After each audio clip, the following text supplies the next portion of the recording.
Hello, and welcome back to my channel, and welcome to another hair video where I did not do the intro before I did the thing in my hair, so we have another scrap on my head. I have done many overtone videos on my channel throughout the years, and when I bleached the front pieces of my hair, I kind of had the thought, like, maybe I should get one of the silver overtones and try it. The overtone is a little expensive, so I kind of talked myself out of it, and then actually one of you commented on the last hair video I posted and said, you should try overtone, and I was like, well, I mean, the people want an overtone video, so I have to buy it. I went back and forth with myself a lot on which shade of silver I was going to get, because there's pastel, vibrant, and extreme. Ultimately, I settled on the pastel one because, in the before and afters on the website, which you will see, the blonde hair is very light and it goes to silver, whereas the rest of them, it was sort of a much darker gray, darker silver, and I loved that look, don't get me wrong, but I was sort of afraid if something went wrong that it would just really darken my bleach, and then it wouldn't come out, and then I will have, like, bleached all of this hair for no reason, and, like, had, like, broken off bits for no reason, so I freaked myself out that it was going to go too dark, and so I did end up buying the Overtone Pastel Silver Coloring Conditioner. You get 8 fluid ounces in one tub, and it costs, like, it's expensive. Like, that's expensive. It's like $32 American, I think. And then I'm Canadian, so I convert it, and then shipping, and it's like, ugh.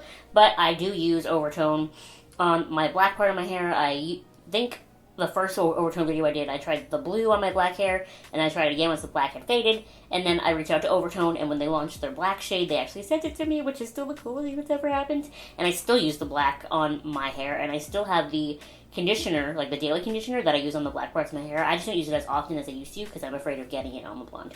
Anyway, that's beside the point. The point of all of that was I love Overtone. I use it all the time, so I was looking forward to, and I was also nervous about using it on the blonde parts of my hair. So even though odds are, if you watch my channel, you've seen Overtone on my channel before, we are going to look at it on the Overtone website just quickly. So this is the Pastel Silver Coloring Conditioner. It says it adds most color, extra hydration, and you're supposed to leave it on for 10 to 15 minutes. I left it on for a little bit more, like 40 minutes, because I'm just derping. It says it's $32, which I believe is American. And there, like I said, you can see the before and after. So that blonde is pretty blonde. My hair was a little bit yellowier than that to begin with, because I haven't done any sort of toning or anything in a while.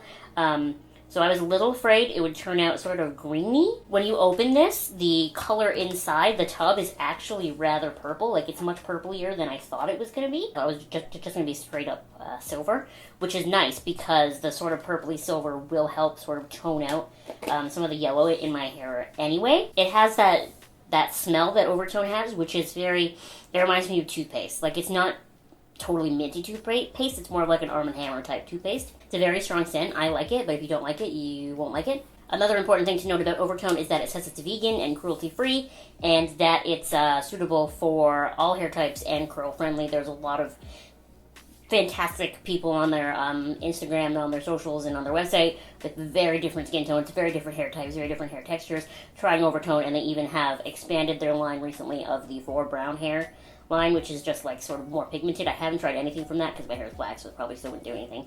But that's interesting to know. So how did the silver work on my blonde pieces of my hair? So this is the blonde that I started with. Like I said, it's fairly light, so I expected this to work pretty well.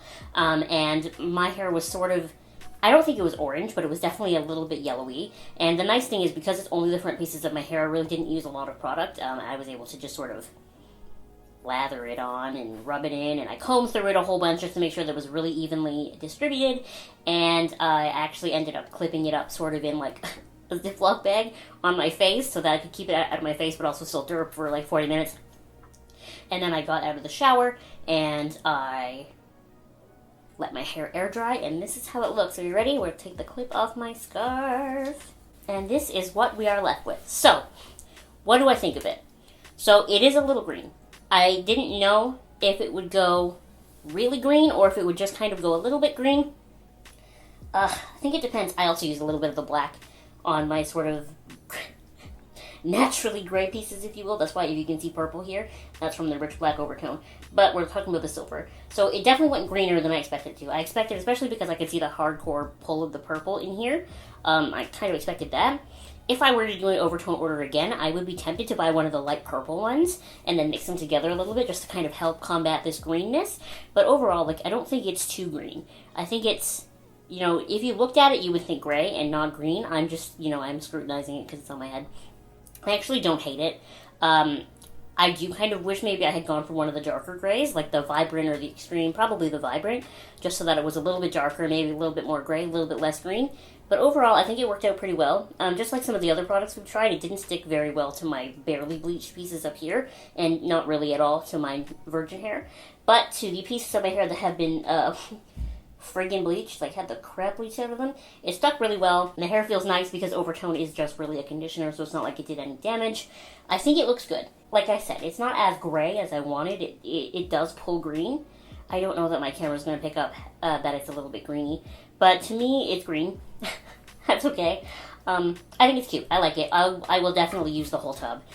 When I run out of the tub, if I decide to buy more oVertone, I will get the Vibrant Gray? Vibrant Silver, whatever it's called. I'll get the next step, and we'll see if that one works. But for now, this is great. I really like it. My hair feels nice and soft, which is great because sometimes, hair that's been bleached as many times as this doesn't feel so great. And overall, it's pretty great. Again, my issue with oVertone is the price. Is it worth the price? I think it's more worth the price to buy this if you're just doing the front pieces, because this will last forever. Like, it's definitely worth the investment. But if you're doing your whole head of hair, I mean, you might only get 1 or 2 uses out of the tub, right? So in that case, you might want to go for more of a readily available, inexpensive, semi-permanent dye. But for this case, I think it's worth the price. For a whole head of hair, I don't know that it's worth the price because it's so expensive, because I'm Canadian, all of that. I wish oVertone would just sell in a store already. Like, get a deal with Sally Beauty or something so that I can just go out and buy you in person and I don't have to ship you all the way here. That is all I am asking. Go to a store, because that's what kills me, is the shipping. If I knew you were $40 and I had to go to the store and buy it, I would just mentally prepare myself and do it, but it's the conversion and the shipping and go in a store and then you'll be worth it. But without being in a store, I sort of have like a hard time with the cost of oVertone. But it is really nice. My hair feels nice. And I do like it. I do like it. It definitely worked better than some of the other gray products I've tried, and some of the actual gray dyes I've tried, so that's interesting and nice. I don't know, what do you think? Do you think this is like a nice gray, nice silver, or do you think it's too green, or do you think I should go darker gray? What do you think? I'm actually interested to hear your opinion in the comment section below, because I wish it wasn't this way, but the things I do in my life are very driven by your comments. And anyway, that's how this oVertone situation worked out. Thank you so much for watching this video. Make sure you give it a thumbs up and subscribe to my channel if you have not subscribed already, and I'll see you next time. Bye!